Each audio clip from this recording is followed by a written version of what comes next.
देखिए, सरकार ने हमको 4 साल पहले एक प्रक्रिया में जोड़ा। एक प्रोमिसेबल भर्ती थी कि हम 12 साल तक नौकरी करेंगे, लेकिन सरकार ने अगर कोई गलती की है उसका ये आम अभ्यर्थी नतीजा क्यों भुगतेंगे। आज हमको हमारे लिए कोई नेता मंत्री बोलने वाला नहीं है। हमारे योगी आदित्यनाथ जी बाबा ने हमें नौकरी दी है, उनकी जिम्मेदारी बनती है कि हमें बचाए। किस आधार पे 68 लोगों को या अन्य ओबीसी या एससी के अभ्यर्थियों को नियुक्ति देंगे। हम लोग माननीय मुख्यमंत्री जी से इतना अनुरोध करना चाहते हैं कि इतना कहने से नहीं काम चलेगा, किसी शिक्षकों का हित नहीं होगा। हम इस राजधानी लखनऊ के बेसिक शिक्षा निदेशालय उत्तर प्रदेश में मौजूद है। यहाँ पर जो प्रोटेस्ट हो रहे हैं वो एक प्रोटेस्ट ये है जो 6800 अभ्यर्थी हैं जिनको नौकरी चाहिए। ये जो अभ्यर्थी हैं इनको ये नौकरी कर रहे हैं और इनको ये लोग कह रहे हैं कि ये हमारी जगह पर नौकरी पाए हैं, और इन लोगों का कहना है क्योंकि हमको नौकरी मिली है, हमारी नौकरी की बात को संकट क्यों गहरा रहा है। तो आइए लोगों से बात करते हैं कि ये लोग प्रोटेस्ट कर रहे हैं, इनका क्या कहना है। क्या आप लोग क्यों प्रदर्शन कर रहे हैं? प्रदर्शन हमारा, हम लोग नित्य शिक्षक भर्ती से हैं। मामला अभी डबल बेंच में आया हुआ है कि जो सूची हम लोगों की 67,867 की बनी है उसको नए सिरे से बनाया जाए। मतलब कि आरक्षण के नियमों का सही से पालन नहीं किया गया है, और ये 67,867 और 6696 की 2 सूची बनी थी पहले से। माननीय मुख्यमंत्री जी की वजह से सभी नियुक्ति कर रहे हैं। अब ऑर्डर के हिसाब से ये कहते हैं कि नए सिरे से सूची बनाइए और 68 लोगों को फिर से पुनः इस सूची में शामिल करिए। जबकि शिवम पांडे की याचिका डाले थे सुप्रीम कोर्ट में, जिसपे एक ऑर्डर हुआ कि 69,000 में एक भी सीट नहीं बढ़ाई जा सकती। अगर एक भी सीट 69,000 में नहीं बढ़ाई जा सकती तो किस आधार पर ये 68 लोगों को या अन्य ओबीसी या एससी के अभ्यर्थियों को नियुक्ति देंगे। समझ रहे हैं, अगर आरक्षण के लोग इस सूची में शामिल होंगे तो कहीं ना कहीं कई जो कार्यरत शिक्षक हैं जो 4 वर्ष से विद्यालय में पढ़ा रहे हैं उनका पूरी तरह से नुकसान होना तय है। समझ रहे हैं, तो उसी वजह से जो शिक्षक जिनको ये एहसास है कि हम बाहर हो सकते हैं नौकरी पाने के बाद, वो इसीलिए यहाँ पे इकट्ठा हुए हैं कि आप जिसको नौकरी देना हो दीजिए, आरक्षण लगाइए, लेकिन हमें बाहर मत कीजिए। माननीय उच्च न्यायालय के सिंगल बेंच का निर्णय 1 साल पहले आया था कि किसी भी शिक्षक को नहीं निकाला जाएगा और कोई नई सूची जो है भर्ती नहीं की जाएगी, क्योंकि यह भर्ती जो है पूरी तरीके से आरक्षण का पालन करती है। और अचानक जो है फैसला आ जाता है हाई कोर्ट का कि यहाँ पे आरक्षण में गड़बड़ी है, पुनः सूची बनाई जाए। और हम लोग विगत 3.5 वर्षों से शिक्षा विभाग में कार्यरत हैं। शिक्षा की गुणवत्ता के लिए, बच्चों के लिए प्रयासरत हैं, उनको निपुण बनाने के लिए हर एक शिक्षक लगा हुआ है। और माननीय योगी जी का जो सोचना है कि उत्तर प्रदेश को समुचित प्रदेश बनाना है, विकसित प्रदेश बनाना है, उसके लिए हर एक शिक्षक तत्पर है। बच्चों को शिक्षा के लिए गाँव-गाँव जाकर उनको, अभी तो कोई आदेश नहीं आया ना आपके लिए। हम लोग माननीय मुख्यमंत्री जी से इतना अनुरोध करना चाहते हैं कि इतना कहने से नहीं काम चलेगा, किसी शिक्षकों का हित नहीं होगा। हम ये चाहते हैं कि माननीय मुख्यमंत्री जी या कोई अधिकारी शिक्षकों के समाज में प्रेस विज्ञप्ति में ये कहे कि यहाँ कोई भी जो चयनित शिक्षक पहले से कार्यरत है उनको निकाला नहीं जाएगा, क्योंकि हम लोग यहाँ धरना देने के लिए नहीं आए, हम लोग अपनी बात को माननीय मुख्यमंत्री जी तक पहुँचाने के लिए। लेकिन इनको जो एडजस्ट करने की बात कही गई है तो उसमें तो गड़बड़ हो सकता है ना, अगर ये एडजस्ट। अब वो माननीय मुख्यमंत्री जी का फैसला होगा, शासन का फैसला होगा, और माननीय उच्च न्यायालय के फैसला का शासन कैसे पालन करेगा वो शासन का विषय है। बस हम लोग का इतना ही अनुरोध है कि किसी भी शिक्षक के साथ अहित ना हो। जो कार्यरत हैं वो अपने तो क्वालिफाई करके आए, 97 नंबर पा के आए, सुपर टेट में मेरिट बनाई गई है, उसके बाद 3.5 साल से कार्यरत हैं। कितने भी शिक्षक ओवरेज हो गए, कितने शिक्षक लगातार कार्य कर रहे हैं और अपनी तैयारी बंद कर दिए हैं, क्योंकि एक भी शिक्षक के साथ अगर कुछ होगा तो उसके परिवार का क्या होगा, उसके परिवार का भरण पोषण करेगा, वो कहाँ जाएगा। क्योंकि 3.5 साल का समय बच्चों के लिए पूरे दिन रात लग के शिक्षक निपुण बनाने का प्रयास कर रहा है। तो डबल बेंच का जो फैसला आया है उससे एक तरफ जो 6800 अभ्यर्थी जो लगातार ये कह रहे थे कि हमको ज्वाइनिंग कराई जाए, हमारी हमको नियुक्ति पत्र दिया जाए, और दूसरी तरफ जो लोग नौकरी कर रहे थे उनके लिए भी अब वो खतरा बन गया है कि कहीं नौकरी उनके खतरे में तो नहीं है, उसको लेकर के ये लोग प्रोटेस्ट कर रहे हैं। दूसरी तरफ ये कह रहे हैं कि हमको नियुक्ति पत्र दिया जाए। तो ये कह सकते हैं बड़ा दिलचस्प मामला है, और अब संकट खड़ा हो गया है दोनों तरफ लोगों को, एक जो नौकरी कर रहे हैं उनको भी, और जो नौकरी नहीं कर रहे हैं, जो लगातार मांग कर रहे हैं कि उनको चयनित किया जाए, उनके लिए भी। तो आइए लोगों से और बात करते हैं, तमाम सारी महिलाएं भी हैं, उनसे भी बात करते हैं।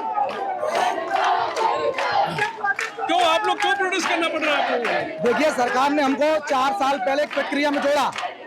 एक प्रोमिसेबल भर्ती थी कि हम 12 साल तक नौकरी करेंगे, लेकिन सरकार ने अगर कोई गलती की है उसका ये आम अभ्यर्थी नतीजा क्यों भुगतेंगे। और आज हम तलवार लटक गई है, हम किसी दया याचिका के पात्र नहीं है, हम किसी राजनेता के दया के पात्र नहीं है। अभी सुप्रीम कोर्ट रास्ता बचा हुआ है और चूंकि सरकार का हम अंग है, विभाग के कर्मचारी है, हम BLO मरेंगे, हम गणना करेंगे, हम कोविड में मरेंगे, हम चुनाव में मरेंगे और सरकार हमारे लिए SLP लेके सुप्रीम कोर्ट क्यों नहीं जा रही है। सरकार से जवाब है, सरकार के अधिकारी माननीय मुख्यमंत्री जी को भ्रमित कर रहे हैं, सरकार के मंत्री अनारक्षित वर्ग का प्रयोग कर रहे हैं। क्यों कर रहे हैं? समानता की शपथ ली है, बिना किसी भेदभाव, देश अनुराग के बिना इस प्रदेश की जनता की सेवा करेंगे और इस देश के ही इस प्रदेश के कुछ मंत्री ही हम लोगों का विरोध कर रहे हैं। तो बाहर 4 साल से जो नौकरी हम कर रहे हैं, मुख्यमंत्री जी को बरकला रहे हैं। चुनाव में मरेगा शिक्षक, मरेगा BLO करेगा शिक्षक करेगा। कम से कम जो नौकरी करे उनकी नौकरी ना जाए, ये लोग एडजस्ट नौकरी न जाए मतलब इनको और हम कोई भीख नहीं मांग रहे हैं, ठीक है, हम अपना अधिकार मांग रहे हैं। लेकिन जैसे ये बात हुई कि इनको भी एडजस्ट किया जाए तो वो एडजस्ट कोई मतलब नहीं, उनको आप 1 लाख नौकरियां दे दो, एक मतलब नहीं। उनके साथ गलत अगर हुआ है तो गलत आपने किया है, हमने नहीं किया है। हमारी गलती नहीं है, ये बात है, हम लोगों की कोई गलती नहीं है। आज हमारी समाज में ऐसी स्थिति हो गई है कि आज हमको हमारे लिए कोई नेता मंत्री बोलने वाला नहीं है। हमारे योगी आदित्यनाथ जी बाबा ने हमें नौकरी दी है, उनकी जिम्मेदारी बनती है कि हमें बचाए। अधिक अंकों के साथ पास हुए, सारी योग्यता को पाया है। हम किसी का विरोध नहीं कर रहे हैं, लेकिन हमें सुरक्षित करिए। हम आपके ही बच्चे हैं, आपके शिक्षक है। कोविड में आपके लिए जान लड़ाई है, आपके आदेश का पालन किया है। आप असुरक्षित क्यों समझ रहे हैं अपने आप को? हमको सुरक्षित नहीं समझते, किस आधार पे हमको ओरल बोल दिया गया, हमको लिखित कोई बता दे किस तरीके से हमको सुरक्षित करेंगे। हमारा भविष्य कैसे सुरक्षित होगा? कोई नियम होगा, कोई तर्क होगा, कोई विधि होगी, हमें बता दे। आप तो नौकरी कर ही रहे हैं ना। हम अरे नौकरी भैया कर रहे हैं। ये बताइए कि कोई सरकार की किसी भी मंत्री की तरफ से हम लोगों के लिए भी कोई बयान आना चाहिए। किसी ने कोई बयान नहीं दिया है, कोई मंत्री ने दिया। कोरोना में हमसे ड्यूटी कराई गई, कोरोना में हमारे शिक्षकों की जान गई, ठीक है। उसका कोई सरकार, कोई उसके बारे में कोई हम लोगों को इस समय कोई लाभ नहीं मिल रहा है। हम लोगों के बारे में कोई नेता कुछ नहीं बोल रहा है कि सामान्य वर्ग के अभ्यर्थी कहाँ जाएंगे। हम पूरे अच्छे अंकों के साथ उत्तीर्ण हुए हैं, 3 साल से सेवा कर रहे हैं, हर मानक पे खरा उतर रहे हैं हम लोग। तो फिर हम लोगों के साथ इतनी जाति क्यों? वही मैं कह रहा हूँ कि आप असुरक्षित कैसे महसूस कर रहे हैं? सुरक्षित नहीं है तो सुरक्षित हैं। अगर मान लीजिए सुरक्षित हैं, किसी नेता का तो कोई बयान आना चाहिए, कोई तो हम लोगों को एक मिलना चाहिए ना लिखित कि आप सुरक्षित हैं। लेकिन आपको कोई ऐसा लिखित में नहीं मिला ना कि आप असुरक्षित हैं। इसी देश में सामान्य पैदा होना क्या 2 दर्जे का नागरिक होने का अधिकार मिल जाता है? योगी बाबा ध्यान दीजिए, हम भी आपके ही नागरिक हैं। हमारे लिए आज कोई एक नहीं बोलने वाला है। कहाँ के हम सामान्य कहाँ चले जाए, पाताल में दस जाए, हमारे लिए कोई नहीं बोलेगा। हम सिर्फ वोट के लिए हैं, वोट मांगे हम वोट दे दे, हमारे लिए कोई नहीं बोलेगा। आप पूछ रहे हैं, सारे मानकों को बोलने वाला नहीं है। सारे मानकों को पूरा करने के बाद, टेट में 90 नंबर लाने के बाद, सुपर टेट में 97 नंबर लाने के बाद कितने स्तरों पे आरक्षण को लाभ दिया जाएगा? अगर लाभ दिया जाएगा तो 4 साल के चयनित के बाद ये आप बताएंगे कि हम अयोग्य हैं। 4 साल की हमारी उम्र सीमा जो हमारी पार हो गई है, हमको सीधा कह दिया जाए कि हम 2 जब तब लोग जो नौकरी मतलब आपको नौकरी दिए थे तो वो लोग तब नहीं सोचे थे कि आप अयोग्य हैं। बिल्कुल यही तो मैं कहना चाहता हूं कि अगर हम आज चयनित शिक्षक हैं तो उस समय इनको सोचना चाहिए था कौन आरक्षित है, कौन अनारक्षित है, क्या है, किसको लाभ दिया जा रहा है, सूची में कौन सही आया, कौन गलत आया। 4 वर्ष कोई गलती नहीं है, सूची में कोई गलती नहीं है। और ये जिला स्तर की वैकेंसी है और जिला स्तर पर मेरिट बढ़ाकर सबको दिया गया।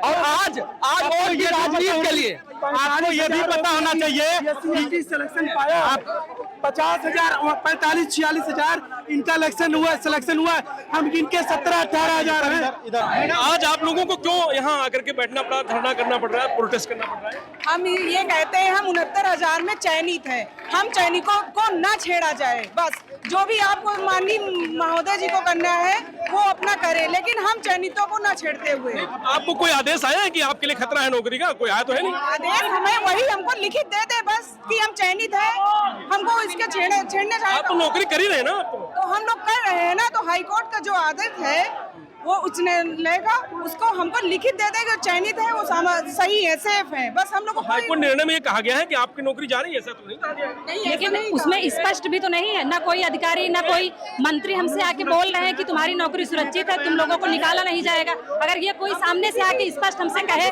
कोई लिखित आदेश दे, तो हमको यहाँ आने की जरूरत ही क्या थी? हमारे मन में भी तो डर बैठा हुआ है कि हमको कब नौकरी से बाहर कर दिया जाएगा। हमें स्पष्ट कोई आके बोले तो सामने से, कोई आज तक कोई हमारे सामने आया बोलने के लिए, तो इसीलिए हमको हम अपनी नौकरी बचाने के लिए यहाँ आए। कोई सामने आके बोले हमसे कि तुम्हारी नौकरी सुरक्षित है, जो चयनित है वो चयनित रहेंगे, उनको निकाला नहीं जाएगा, ऐसा कोई आके सामने से बोले हमें। तो ये है वो लोग जो नौकरी कर रहे हैं, 4 साल से जो नौकरी कर रहे हैं, उनका कहना है कि वो अपनी नौकरी को सुरक्षित करने के लिए यहाँ पहुंचे हैं।